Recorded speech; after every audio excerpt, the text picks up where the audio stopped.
Boa noite a todos. São hoje mais uma live, agora com o educador Fabrício Stipe, que é pedagogo, geógrafo, é empresário. Todos vocês aqui de Jacareí o conhecem bem na Escola Anglo. Ele é formado em MBA em gestão ecológica, desculpe, e é mestre em gestão pela FIA. A gente vai falar hoje um pouquinho, que eu acho que é um tema que todos vocês estão ansiosos para ouvir e perguntar, que é sobre o caminho da educação durante e após a pandemia. Bem-vindo, Fabrício. Olá, doutora, tudo bem? Boa noite. Tudo bem? Boa noite. Perfeito, doutora. Um tema tão importante, né? Agradeço imensamente a sua equipe, tá? E a você por esse convite, né? Nesse momento tão oportuno, tão significativo para as famílias, né? Para os alunos e para a comunidade em geral. Isso.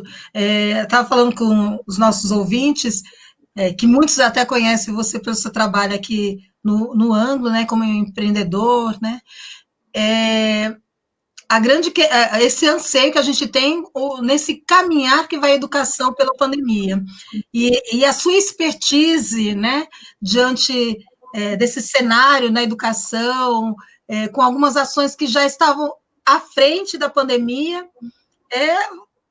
como caminhar isso, né, Fabrício? Como é que é esse caminhar? Queria que você pudesse falar, né, de uma forma aberta, tudo isso, como lidar com a pandemia, a educação durante a pandemia, e os caminhos que isso, né, os caminhos que vão se entrelaçar ou percorrer após essa pandemia.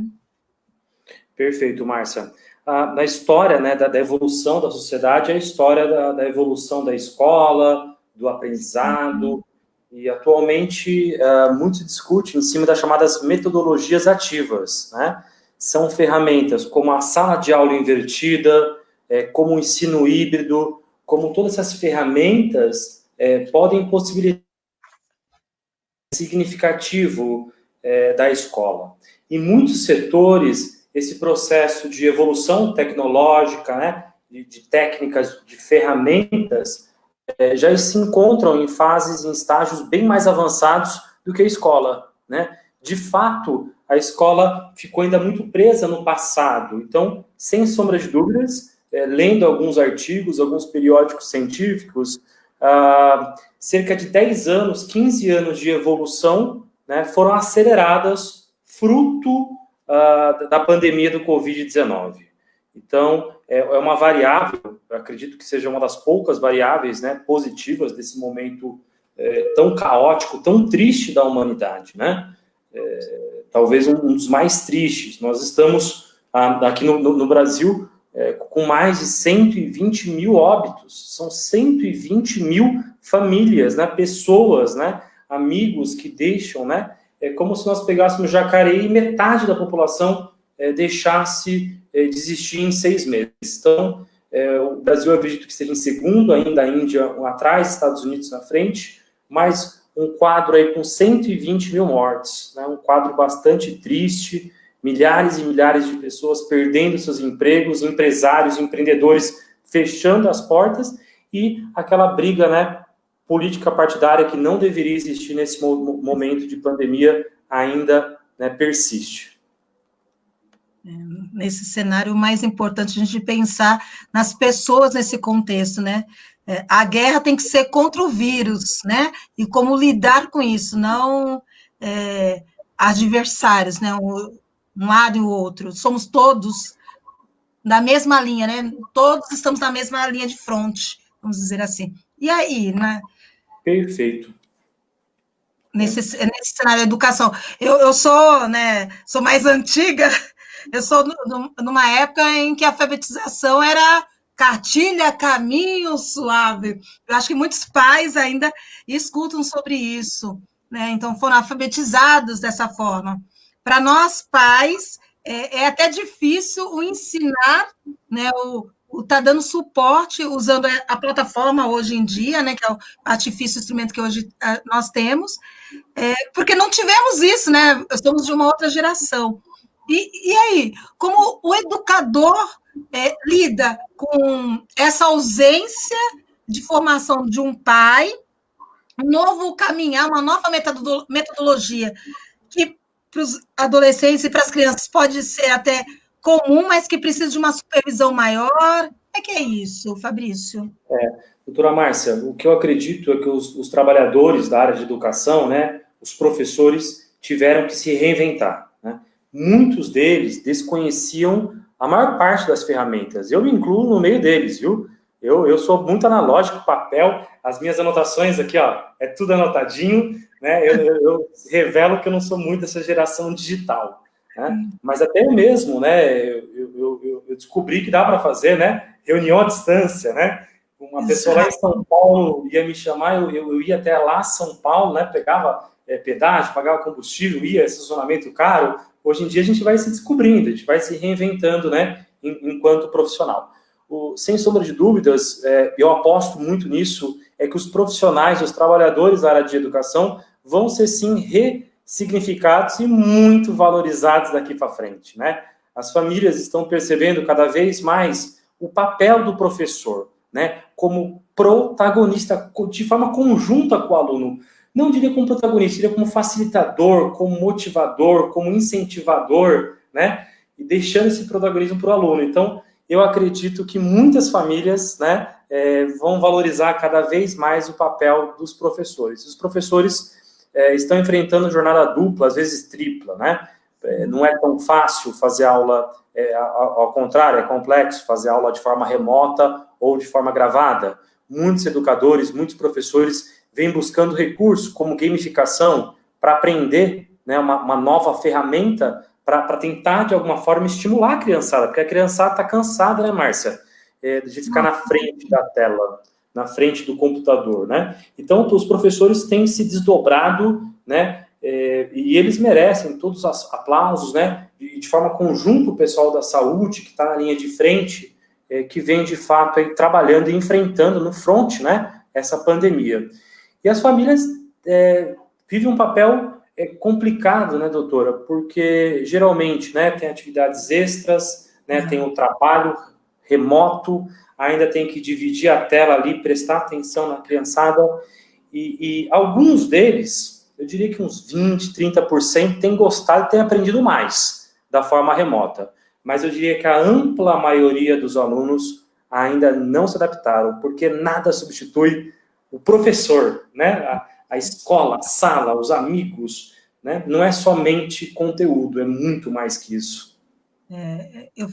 Você comentou bem essa questão do ficar em frente da tela, o quanto esses alunos estão cansados, né? E você pensar, trazer para 4, 5 horas de aula, precisa desse professor, ele usar de vários artifícios, como você falou, né, da questão da gamificação, mas de outras formas, para poder chamar a atenção para o que está sendo colocado para aprender, né, o aprendizado, do que essa criança se dispersar ali, né, porque não tem interação, né, quando a gente está na aula, o professor ele tem o olho no olho em cada aluno, né, ele pode chamar mais atenção para um determinado fato, pode mudar a lógica do transcorrer da aula, mas nesse cenário tela já é um pouquinho mais difícil. Você falou ressignificar o professor, mas se a gente pensar, o professor é minha geração, né, que foi alfabetizada dessa forma. Como se capacitar, como ter essa expertise um pouquinho mais para entrar em instrumentos, como você falou, a gamificação ou outros artifícios para prender a atenção desse aluno. Perfeito. É fundamental que o professor, além da carga horária que ele tem em sala de aula, que ele tenha um tempo extra para, de fato, estar se aperfeiçoando, estar se capacitando cada vez mais para a utilização dessas metodologias ativas, né? Eu, em vários momentos da minha vida, ao menos por 4, 5 anos, acabava dando aula manhã, tarde e noite, geralmente em 3 ou 4 cidades. E sábados e domingos eu corrigia a prova e preparava minhas aulas. Então, de fato, tem que se pensar cada vez mais o professor integrado, né, e com dedicação exclusiva a uma unidade escolar, né, e ele tendo a oportunidade de se capacitar, de se preparar mais nesse sentido. É um trabalho contínuo, né, como em todas as áreas, a educação também vai trilhar esse caminho, né, para o desenvolvimento de novas metodologias, né? Então, de fato, essas metodologias, elas são bastante úteis dentro dos itinerários formativos, das trilhas pedagógicas. Pode, sim, potencializar e ajudar muito a turma. É claro que o ensino básico tem que ser presencial. Não existe a possibilidade, com qualidade, de fazer metade-metade ou se discutir um outro formato. Tem que ser presencial, né, na sua totalidade. Porém, nós podemos acrescentar algumas ferramentas simples. Por exemplo, sala de aula invertida. O que é, né, a sala de aula invertida? É quando o professor explica na lousa o conteúdo, essa aula é gravada, fica disponível antes daquela aula do professor, o aluno vai lá, anota no caderno, já monta o caderno, já vai entendendo aquele conceito. Quando chega para a aula, o aluno já conhece aquela matéria, né, e a aula melhora, dá para usar mais os minutos, né, com outras estratégias do que apenas o giz e a lousa. Então, é algo bem simples, né, e um método muito eficiente. Então, pode-se usar, por exemplo, a TV Cultura, né, para essa finalidade, outras produtoras, né, para essa finalidade, para disponibilizar para os alunos esse conteúdo, como se fosse um Descomplica, né? Deixa lá todas as trilhas, todos os itinerários formativos, né? E daí o aluno pode acessar esse conteúdo e estudar até mesmo antes das aulas. Então, certamente, isso acelerou, né? Talvez essa realidade pudesse ser viável em 2031, 32. Então, estima-se que, em virtude da pandemia, cerca aí de 10 anos, né, de avanço tecnológico que nós tivemos na área de educação. Isso é bom.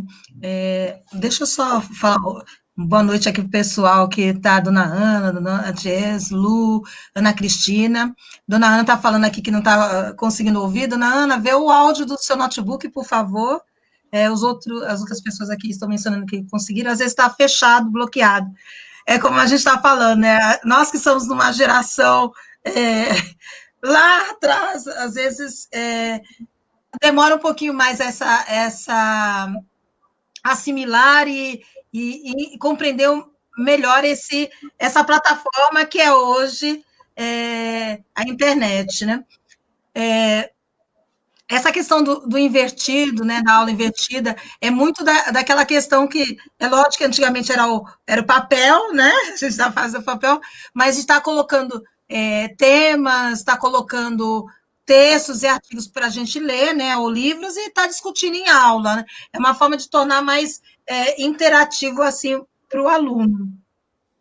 Mas, ô Fabrício, aí eu pergunto novamente, e esses pais ali atrás, né? A gente vê em alguns locais que a gente vê que o aluno está assistindo aula e, de repente, o pai se esquece que é um ambiente de aula e passa, às vezes, com um traje que não é inconveniente, ou, às vezes, tem uma situação um pouquinho mais complicada, podemos dizer assim, durante o período de aula. Então, como esses pais que não têm a formação para esse cenário educacional que está dentro de casa, a gente pode educá-los, vamos dizer assim, para compreender que a mesa, o notebook, o computador é a mesma coisa semelhante à escola, só que dentro de casa. Como é que a gente faz isso? Perfeito. É um trabalho gradativo, né? O que eu sempre recomendo e aconselho é a questão do tempo e espaço, né? Então, deixar muito claro e nítido, tentar, na medida do possível, deixar uma parte do cômodo, ou um cômodo, né, para o escritório, para, né, o ambiente da sala de aula. né? E tentar, na medida do possível, separar, né? A área que é de lazer, então a sala, né? Deixar para assistir TV, deixar para reunir a família. De repente, um quarto com uma escrivaninha, por exemplo, pode ser aquela área de estudo. Então, tem que se dividir tempo e espaço. Então, das 8 horas até meio-dia, por exemplo, eu vou só estudar, né? Eu não posso ter outras atividades, né? E eu tenho que ter uma sequência, uma lógica. Então, quando eu crio essa rotina, e a família tem que contribuir, né, para a criação dessa rotina e para a divisão desse espaço, sem sombra de dúvidas, o aluno já fica condicionado, né? Eu recomendo para a turma colocar o uniforme, né? Tomar um banhão de manhã, acordar ali 7 horas, 7h30, toma um banho e vai assistir a aula. E tentar ficar 3, 4 horas, né? Mais uma vez, nós sabemos que é difícil, tanto para aqueles que estão sendo obrigados a trabalhar em casa com o home office, também para a criançada ainda mais. Porém, é muito importante a questão do hábito, né? Como eu disse anteriormente, eu nunca havia trabalhado com home office, também nunca tinha feito reunião à distância, e eu consegui me adaptar e criar uma rotina. Então, eu sei que eu tenho que acordar cedo, que eu tenho que tomar meu banho, que eu tenho que me vestir, que eu tenho que me preparar, né, para a minha rotina, dividir e organizar meu tempo. Então, eu recomendo, né, para as famílias essa atenção redobrada, né? E não é fácil, mais uma vez. Muitos dos alunos vão ter perda, sim, de conteúdo, né, sem sombra de dúvidas. O próximo ano será um ano, né, completamente atípico e diferente do que esse ano está sendo completamente diferente, né? Então, ano que vem também vai ser um ano aí de resgate. De lógicas diferentes, né? Fabrício, o seu Antônio Paulo, ele está perguntando, mas quando a gente tem mais de um filho, fica difícil da gente educá-los, né? Aqui ele está até comentando, eu coloco um na sala, outro no quarto, outro no closet. Como é que eu faço para educar essas crianças quando a gente tem 3, 4 filhos, às vezes no mesmo horário de aula, outras vezes até em horário diferente? Como lidar, né? Isso. Seria o senhor Antônio, né? Antônio, isso, São Antônio Paulo. Boa noite, senhor Antônio. Então, assim, precisa verificar se é o ensino remoto, se é aquele ao vivo, ou se são aquelas aulas gravadas, né? Precisa verificar qual que é a modalidade, né? Tem que tentar, na medida do possível, é sim um trabalho, né, difícil, né, Márcia? Não é algo simples, mas tentar criar uma lógica, né, e tentar organizar, na medida do possível, esses espaços, né? E é muito difícil para a criançada. O senhor que tem 2 filhos, talvez um esteja mais adaptado ao ensino remoto, EAD, e outro menos adaptado, né? Isso também é comum acontecer.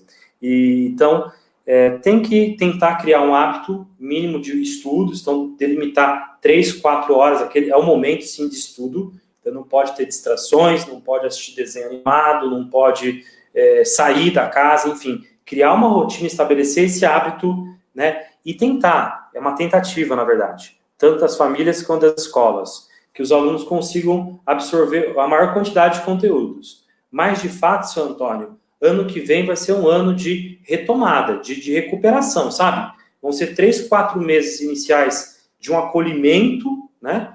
Bastante diferenciado das escolas, né? Das creches, das EMEI, das EMEFs, da rede particular, e também os professores vão ter que trabalhar, né? Vão ter que ter contraturno, atividades, ou aos sábados, né, de manhã, enfim, vai ter que ter todo um olhar, porque, de fato, grande parte dos alunos estão com uma relativa perda de conteúdo nesse sentido.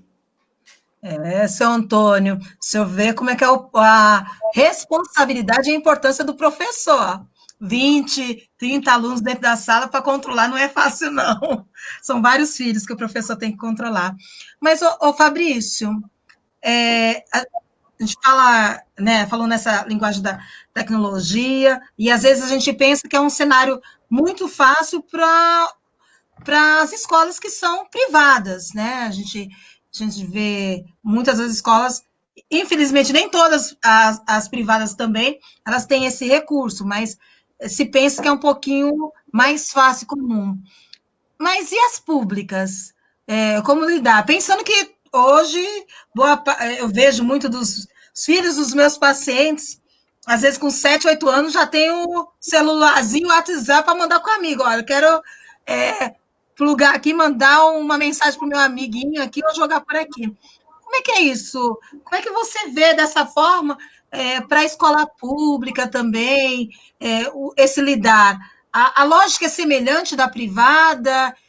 Você vê que há uma dificuldade maior, o perfil da população interfere muito, os professores também, apesar que muitos dos professores do público estão no privado e vice-versa. Como é que você vê isso?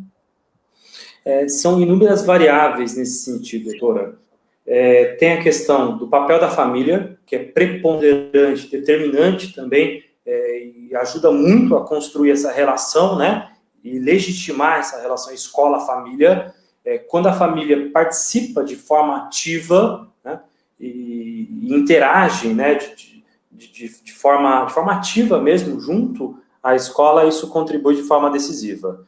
O outro é o papel do aluno, né? É claro que quando menor a faixa etária, mais difícil esse processo. A gente acompanhou, por exemplo, né, na rede particular, uma saída de aproximadamente 70% dos alunos da educação infantil.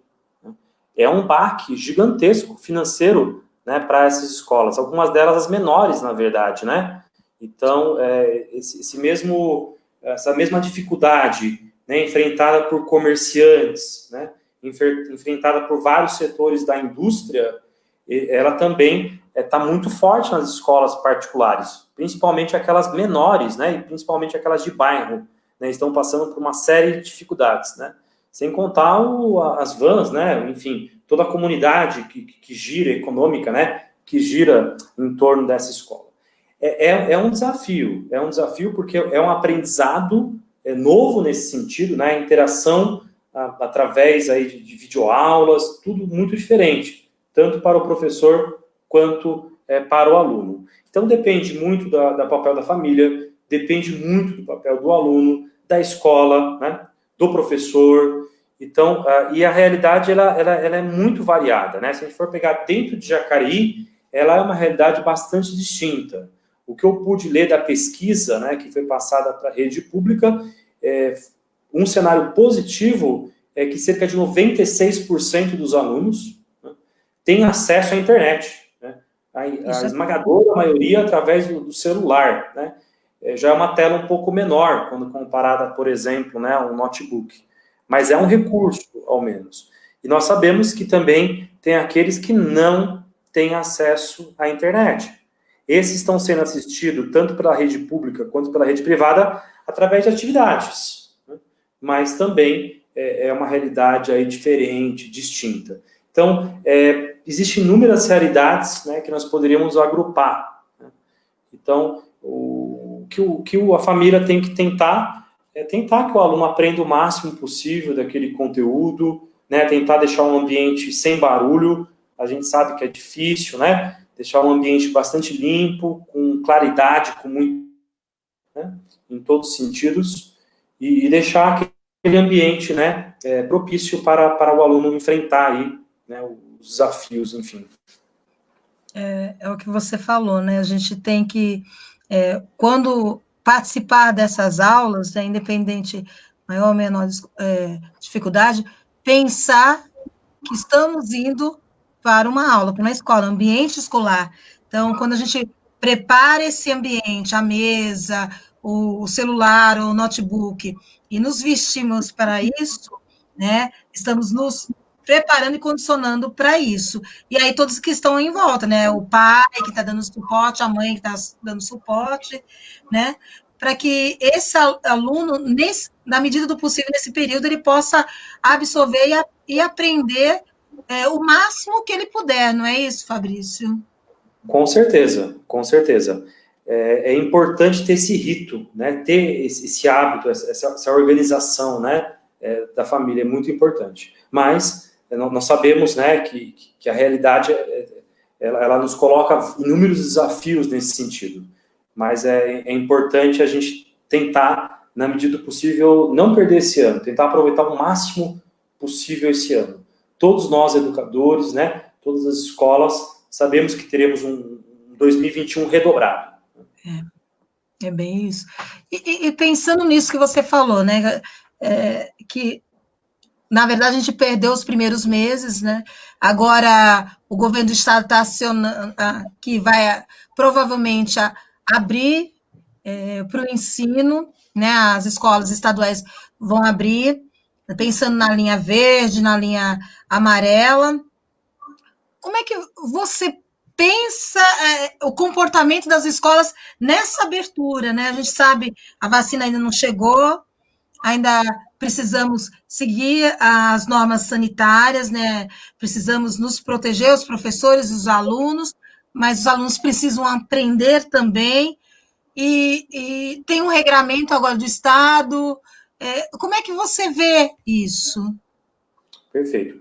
É uma questão mundial, é uma questão global, né? Eu tenho tentado, na medida do possível, observar o que os países, principalmente os europeus, têm feito, né? Porque eles, de fato, estão há 2 meses, né? Alguns 3 meses. Então, nós temos a oportunidade, diferente deles, nós tivemos, né? Diferente da Itália, por exemplo, nós tivemos uma possibilidade de fazer um estudo, de fazer intervenções nesse sentido. Eu separei aqui alguns exemplos, né, para a gente depois entender a realidade brasileira. A Alemanha, por exemplo, ela aboliu a sala, ela vai trabalhar com bolhas, com pequenos grupos, né, de 4, 5, 6 alunos. Né? Então, ela vai trabalhar com essa dinâmica e todos os alunos vão ser testados. Né? Então, haverá uma espécie de intervenção aí nesse sentido. A Itália adotou máscara e viseira, e aulas aos sábados. Então, para diminuir, somente lugares abertos. Então, para diminuir o número de alunos, eles criaram vários turnos, né, e colocaram a garotada em ambiente aberto e com viseira e máscara. Eu tenho dificuldade para usar máscara, imagina uma criança, mas só estou dando um feedback geral da situação, né? A França vem apostando muito na questão de sanitação. Sanitização.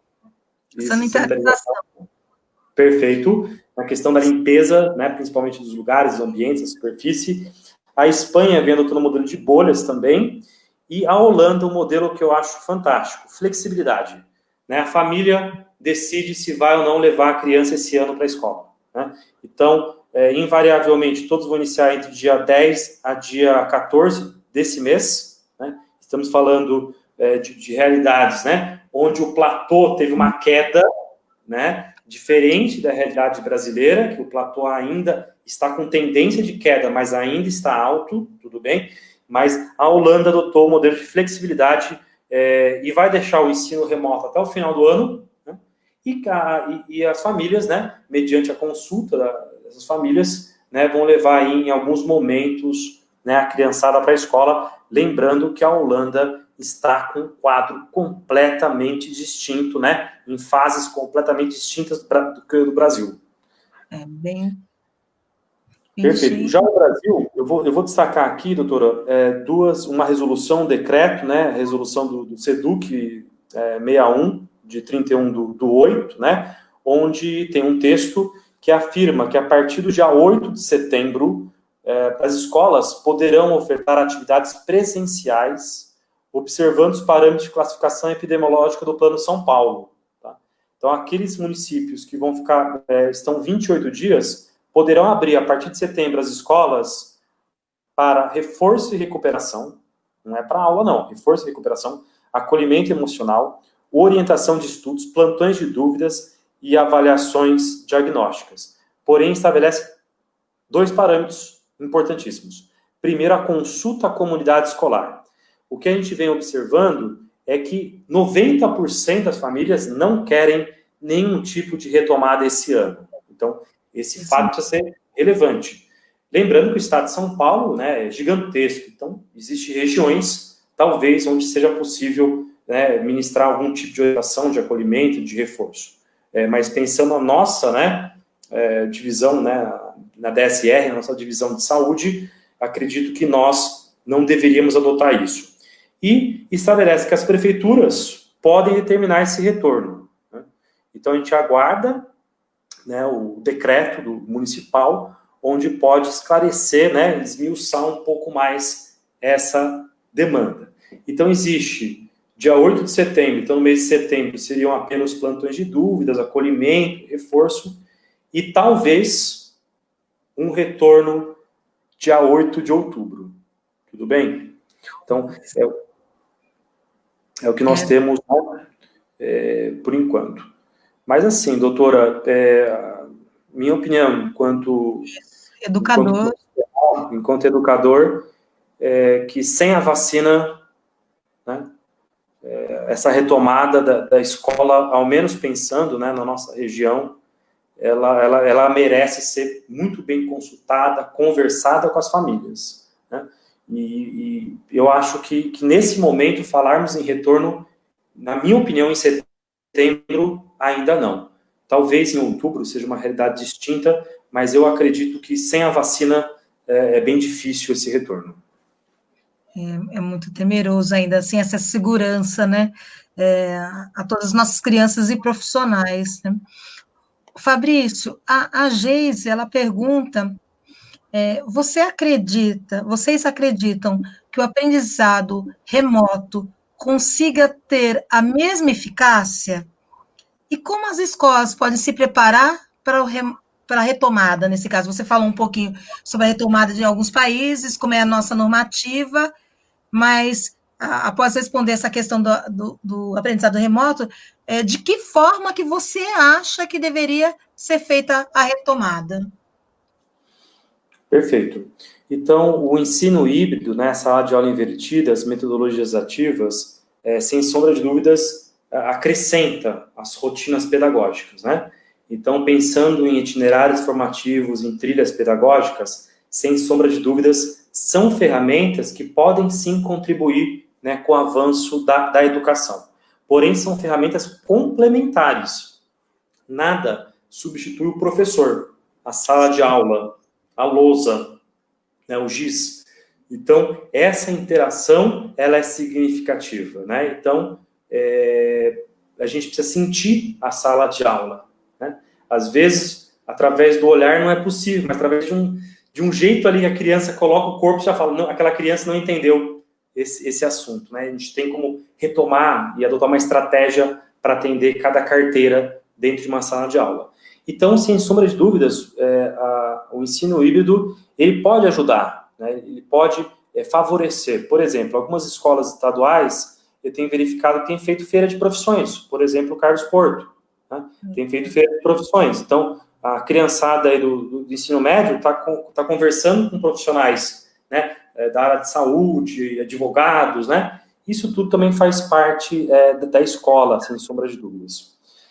Bom, dentro do plano de São Paulo, né, existe o plano de retomada das diferentes atividades. A gente tem acompanhado, né, de forma muito cautelosa a retomada de algumas atividades. Eu passei hoje na frente do Parque dos Eucaliptos, né, já tinha lá uma tendinha, me parece que existe, né, uma medição, uma medição de temperatura, né? Isso a máscara, o controle da máscara, o uso do distanciamento e a higienização das mãos. Isso mesmo. Perfeito.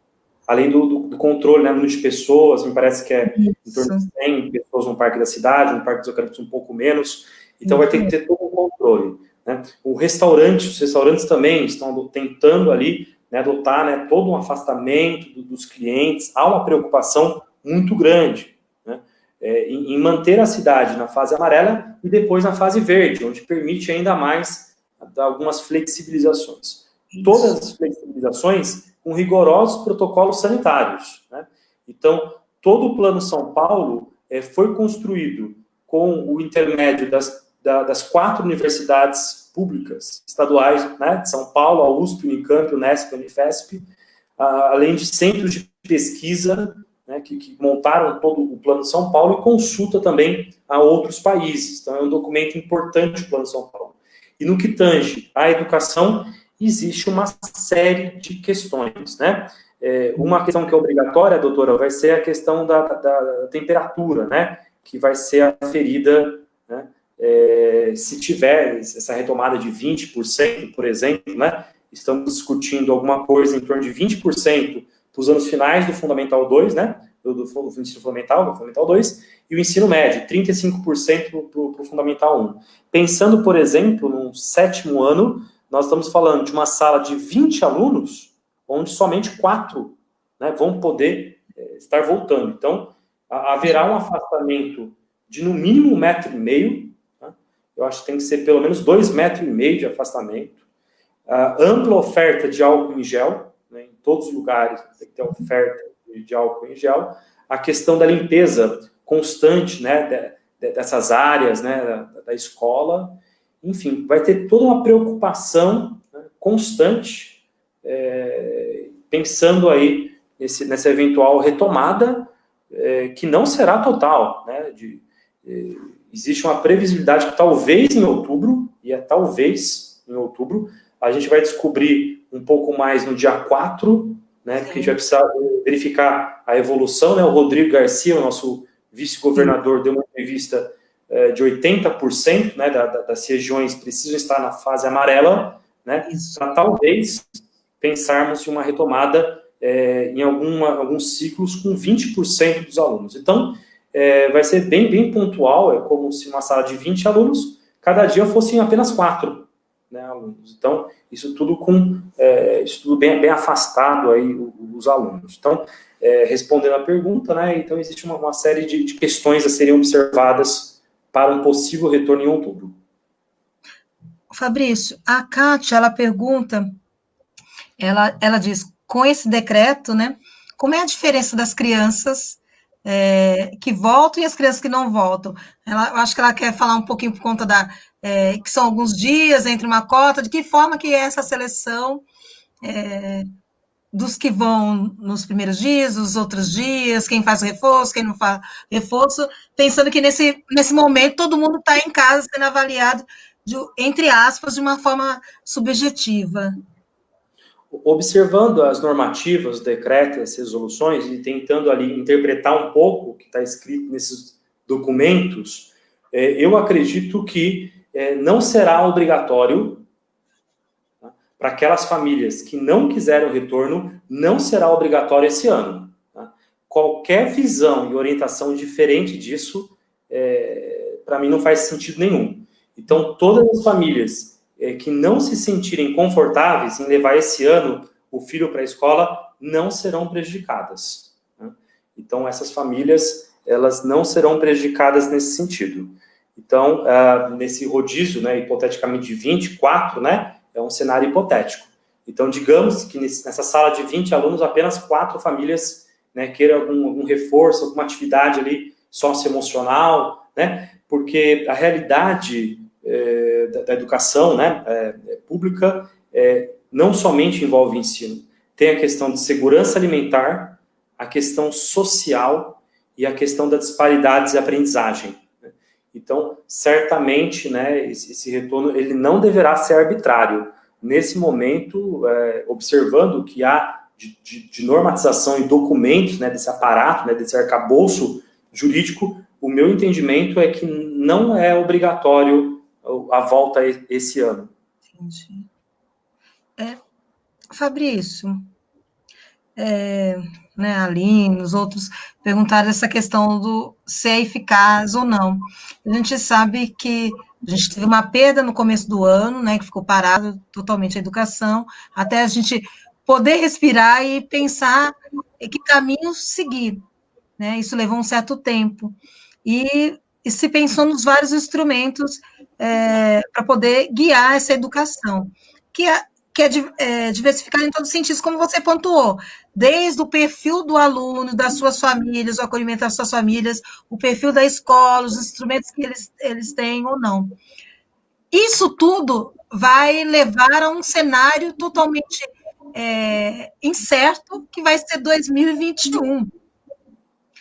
De que forma que as escolas vislumbram, né, o que acontecerá em 2021 e como lidar com esse inesperado, né? Porque, na verdade, a gente não sabe com certeza como vai ser em 2021. A gente tem suposições, mas como está se preparando e o que se vislumbra?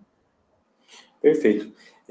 A gente aguarda de forma ansiosa uma vacina, né, que respeite todos os protocolos e todas as fases estabelecidas pela Organização Mundial da Saúde, né? Que tenha em tempo recorde, talvez estamos acelerando algumas etapas, mas respeitando os protocolos. Acredito que a vacina de Oxford, a vacina da Johnson Johnson também, são algumas, né, das candidatas. Isso. Já ambas estão na terceira fase, né, doutora? Isso mesmo. Até fazendo uma beira, uma das pessoas que estão testando que está no Butantan chinês é um morador e um médico aqui de Jacareí, né? Então, a Jacareí participando até nas pesquisas mundiais, né? É uma corrida, né, doutora, gigantesca. O que eu tenho acompanhado de laboratórios compartilhando relatórios e experiências, né? Me parece que há uma corrida mundial, né? E sim, cada laboratório vem de forma transparente, publicitando avanços, né?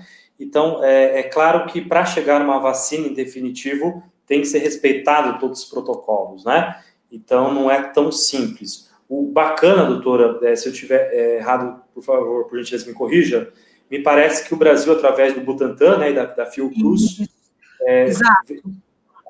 está comprando a fórmula, né, para a produção local. Isso, aí mesmo. Porque, na verdade, o que a gente acompanhou, equipamentos médicos, né, a China vendia para o Brasil, o container ficar parado no porto e ia para os Estados Unidos. Né, tudo ia para os Estados Unidos, porque eles ofereciam 2, 3 vezes mais que o Brasil. Mas com essa, né, o Brasil também agora, recentemente, ainda bem que o governo federal aderiu, né, àquela questão da OMS, da vacina. Então, me parece ser um cenário, assim, otimista, se eu posso, assim, né, afirmar. Quem sabe, já em novembro, em dezembro, nós tenhamos uma vacina. É muito difícil, né, doutora, tentar ficar em casa realmente, né? Mas nós ainda estamos em uma guerra, né? Aquelas guerras mais antigas demoravam 2, 3 anos, né? Porque as pessoas ficavam esperando o momento que a fragilidade do adversário, né? Eles não vão atacar mais a gente, né? E continuava com a vida normal e havia um ataque surpresa. É uma guerra psicológica, é dificílimo. Eu não estou aqui julgando, né, as pessoas alguns pequenos núcleos familiares, né, alguma eventual saída em aglomeração, eu acho difícil também, tá? Mas o nosso recado é que em breve essa situação vai melhorar. Então, é um esforço tremendo, né, todo um cuidado tremendo, mas é um cenário otimista. E assim, doutora, se vir essa vacina em novembro, dezembro, né, o Brasil tem capacidade de produção de 100 milhões de vacinas. Sim, né? Estamos falando aí de praticamente 50% da população imunizada, né, já em um mês. Então, em um cenário com essa vacina, né, nós conseguiríamos retomar, né, o calendário letivo 2021 no final de janeiro, começo de fevereiro. Né? E essa escola, ela vai ter que ter, isso está previsto no Plano São Paulo também, vai ter que ter um acolhimento muito diferenciado desses alunos, dessas famílias, uma recuperação de conteúdo. Né? Eu já estou conversando lá com o nosso time pedagógico, nós estamos produzindo 2 apostilas de matemática e 2 de português, chamadas suplementos e complementos. Sabe, Márcia? Como que vai funcionar? Exercícios básicos dos 2 últimos anos, né? Então, o aluno está indo para o 6º ano, vai ver probabilidade e possibilidade, por exemplo. Vamos rever fração? Né? Então, vamos fazer 2 horas de fração. Sabe aqueles exercícios mecânicos, né? Eu sou progressivo. Tabuada. Tá? Vamos fazer o feijão com arroz, né? Então, antes de falar de metodologias ativas, de gamificação, vamos voltar para aquelas apostilas de revisão, sabe? Então, assim, fazer exercício, né? Estou pedindo para os professores aí desenvolver, né, cerca de 10 a 20 questões por dia, né, para a criançada de 8, 9, 10, 11 anos, 12 anos, enfim, para praticamente todas as faixas etárias, para treinar mesmo, né? Então, certamente vai ser um ensino integral. Né? Ano que vem, todas as escolas vão ter que adotar o ensino integral. O ensino integral não significa que vai ter aula manhã e tarde todos os dias. Não é isso. Pode ser, de repente, 5 dias de manhã, 1, 2 à tarde, exemplo. ou pode ser somente de manhã, mas à tarde estudo dirigido, tarefa, plantões de dúvidas. Então, ano que vem, eu acredito que tem que ter aula aí das 8 horas até das 7 horas da manhã até as 18, 17 horas, né? A criançada vai ter que ter um suporte, um apoio da escola, dos professores, né? Um entendimento com a família, estudo dirigido, os plantões, professor podendo tirar dúvida, né? Do aluno. Então, vai ter que ser um trabalho redobrado na retomada e na recuperação de conceitos, né? Principalmente em matemática e português. Tá? O Brasil já é um dos piores do mundo. Nós podemos, né, piorar ainda mais os nossos indicadores, né? E também no acolhimento socioemocional. Isso vai ter que ser um trabalho redobrado com visão dos pedagogos, dos orientadores, dos professores, da direção. Vai ter que ter um acolhimento, porque essa criançada, acompanha uma pesquisa recente do Datafolha, cerca de 80% está enfrentando a depressão, está desanimado e está triste. Tá? Então, a cada 5 alunos, né, 4 tem que se queixado, né, de forma reiterada de um descontentamento. Então, vai ter que ser feito, tem que ter toda uma preocupação, né, nesse sentido, tanto para esse ano quanto para o ano que vem. Então, para o ano que vem, as escolas já estão preparando para um grande intensivão, né, de todo, reforçar o conteúdo básico, né, por conta dessa parada, e contar com a disponibilidade dos alunos para que possa a gente correr atrás desse ano que a gente, infelizmente, perdeu boa parte dele, né? E como você falou, eu que sou da área de saúde, a gente vê muito isso com a pandemia, o quanto deprimiu, o quanto a clausura tornou tanto crianças como adultos mais impurativos, mais desanimados, mais apáticos. E aqui eu acho que é bom a gente alertar os pais, atenção às suas crianças dentro de casa, né? As depressões começam ali, né? O gatilho começa nesse ambiente familiar, né? Por mais que a gente esteja enclausurados todos em casa, mas ele tem que ser minimamente saudável a todos. Eu costumo falar, eu vejo com os meus filhos, a gente voltou a interagir dentro de casa, né? Já que está todo mundo mais em casa, e quando eu estou, quando eu não estou atendendo, os jogos e os papos familiares, né? Aqueles jogos de tabuleiro, o bate-papo, a conversa, a contação de história, voltar a história. Isso também é aprendizado, não é, Fabrício? Fantástico, doutora Márcia, é isso mesmo. Não adianta a gente querer agora ficar cobrando, né? Resultado. Olha, você está errando esse exercício, olha. Não. Agora é motivação, né? É retomar hábitos antigos, né? Aproveitar esse momento em família. Né? Então, de fato, né? O ano que vem a gente vai conseguir, né? De forma intensiva, né? Essa recuperação. Sem sombra de dúvida, doutora. E no mês, né? Do Setembro Amarelo, que é do suicídio, é muito importante a gente falar, né? Fique de olho no seu filho, converse com ele, né? Precisar, leva para um psicólogo para conversar, bater um papo, esses profissionais tão importantes, né? E esse diálogo franco, né? Tentar procurar jogar, como você falou, contar histórias, né? Eu voltei a jogar jogo de tabuleiro. Eu também. Tem o jogo da vida, né? Aquele jogo da vida. Tem o combate, que é um joguinho ali bacana, né? Contagem, parece um ábaco. Tem um outro jogo que parece um ábaco, é muito legal também, para esses homens matemáticos. E memória, né? Essas coisas que a gente precisa estar tudo organizado. Fabrício, a Kátia, ela pergunta assim, a família que recebe Bolsa Família é verificado a presença da criança na escola.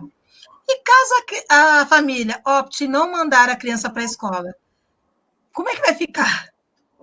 Perfeito. Esses decretos, essas normativas, né? E o Plano São Paulo também é um desses instrumentos, trazem informações importantes e triviais. Tá? O meu entendimento é que, nesse momento, não, né, pelo que eu li, não pode ser obrigatório esse retorno, em nenhuma situação. Tá? Não pode ter esse caráter arbitrário, esse caráter impositivo.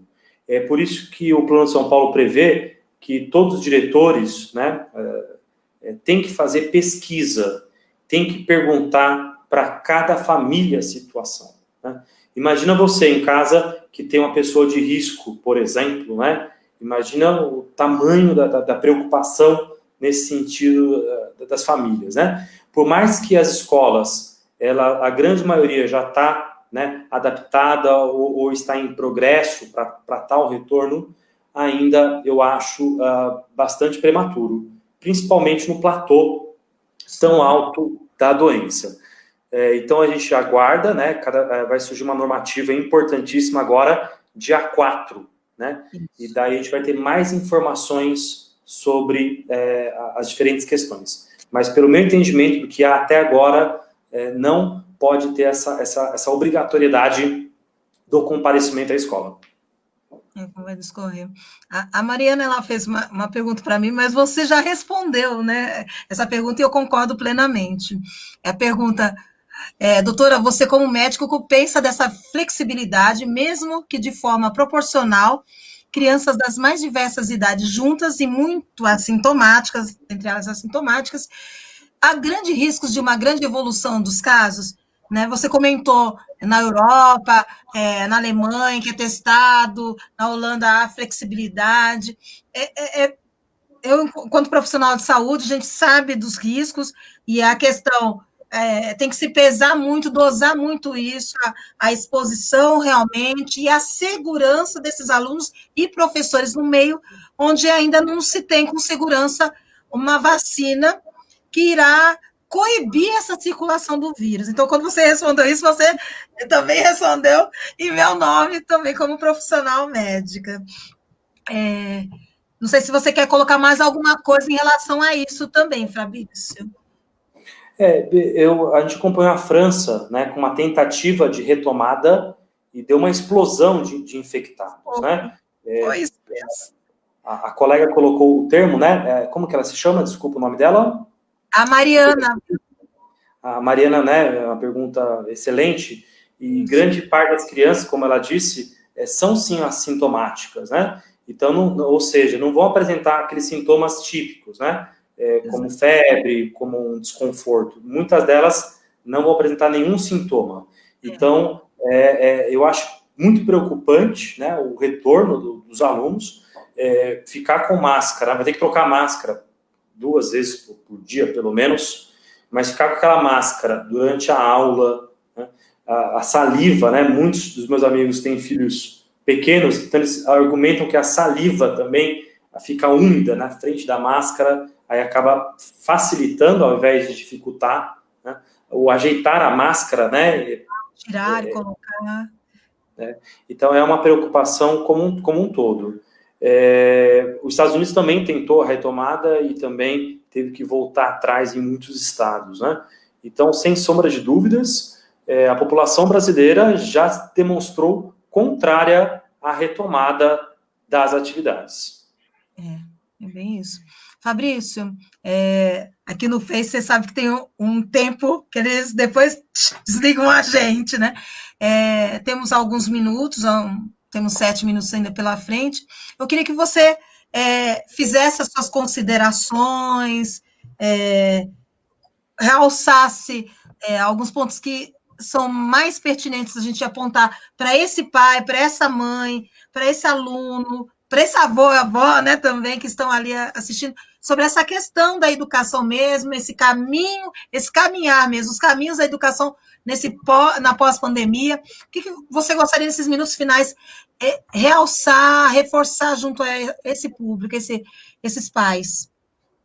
Perfeito, doutora Márcia.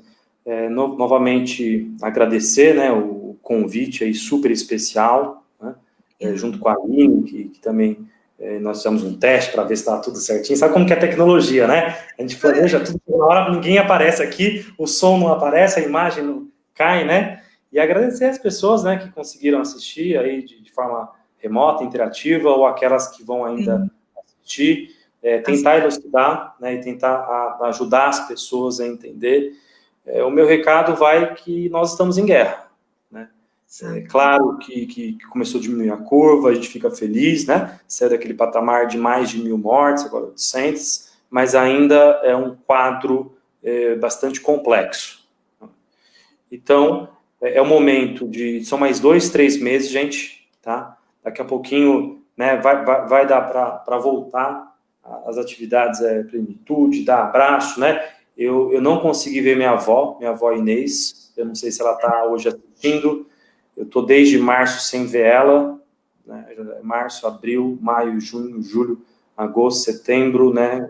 Praticamente aí quase 7, 8 meses, muito triste. Minha outra avó, né? Eu visitei, mas só ali no portão também, né? Ela brigou comigo, falou, tem que entrar, não... Eu falei, não, né? É difícil. Liga para os idosos, né, Márcia? Acho que um último recado, liga para os idosos, conversa por telefone, por FaceTime, uma vez por semana, eles precisam da gente, né? Eles são, a grande maioria é um grupo de risco, né? Então, vamos dar atenção para os nossos idosos, conversar com o vovô, com a vovó, né? Dar uma ligadinha, ligar para as pessoas, né? É uma forma que a gente tem de interação. Então é isso, como você falou, jogar, criar jogos, assistir séries, né? Empinar pipa nos lugares corretos, pelo amor de Deus, né? Nos lugares corretos. Um filminho com a família, a história dos pais também que contam dos nossos avós, e assim vai. Fazer pipoca, né? Dá aquela disfarçada, né? Cria uma programação, Márcia. Então é isso, para as considerações finais. Muito obrigado. Infelizmente temos o tempo, mas também, né, não pode ficar tão extenso, né? Mas eu agradeço imensamente a oportunidade nesse sentido. O Fabrício falou uma coisa pertinente, gente, realmente, liguem, se interagem com os outros. Os nossos idosos estão em casa, o seu vizinho que é idoso, você pode ligar para ele também, ou mandar uma carta, ou de repente do outro lado da rua, pode dar um tchauzinho para ele, falar ó, de lá para cá. Os idosos também estão no asilo, tem as crianças que também estão no abrigo e nas creches, as que não têm, né, um ambiente familiar, a gente pode ligar e interagir. É uma forma, esse período é uma forma da gente repensar o lidar com o outro de todas as formas, né? Saúde e educação são essências do ser humano, mas a gente precisa saber lidar com o outro da melhor forma possível. Eu queria agradecer imensamente ao Fabrício por esse bate-papo gostoso nosso sobre a educação, sobre esse caminhar que muitas vezes nos dá medo, né? Porque a gente não sabe como vai transcorrer, mas você conseguiu passar, mesmo nesse período de pandemia, uma segurança, né? Um objetivo, uma meta para que a gente possa caminhar com as nossas crianças, nossos filhos, nossos netos, né? Quem tem neto. Com certeza. Certo? Também... Uma última informação, sempre que o tempo está bem corrido, gente, ajuda o pequeno, compra o bolo da vizinha, compra, sabe, compra um doce, ajuda, né, um ou outro, vamos fazer esse dinheiro circular na nossa economia, tá? Então, vamos ajudar a comprar um artesanato, vai comprar um presentinho? Compra um artesanato, né? Então, a gente tem que ajudar as pessoas que fazem massas, marmitex em casa, né? Então, a gente tem que ajudar muito essas pessoas também, Márcia. É isso mesmo. Valorizar a nossa casa, né? Jacareí. É isso mesmo. Novamente agradecer, falar a todos vocês que vai ficar gravado no nosso Face, no Fabrício também, se achar pertinente. Quem quiser pode assistir, multiplicar, porque o aprendizado é isso, a gente aprender, ouvir do outro e construir algo mais, né, para o nosso dia a dia, para a nossa vida. É essa construção que é o aprendizado. A gente, quinzenalmente, a gente faz lives, daqui a 15 dias teremos uma outra live, falando um pouquinho sobre dor, como lidar com a dor física, com o fisioterapeuta Fortes, Rodrigo Fortes, que a gente vai falar um pouquinho sobre isso. Mas nossas lives estão todas no nosso Face, assistam, compartilhem, multipliquem, se informem, se apropriem, né, desse poder que a educação somente pode nos dar. Muito obrigada a todos, uma ótima noite, fiquem todos com Deus. Novamente, Fabrício, muito obrigada mesmo. E boa noite para vocês e até a próxima semana.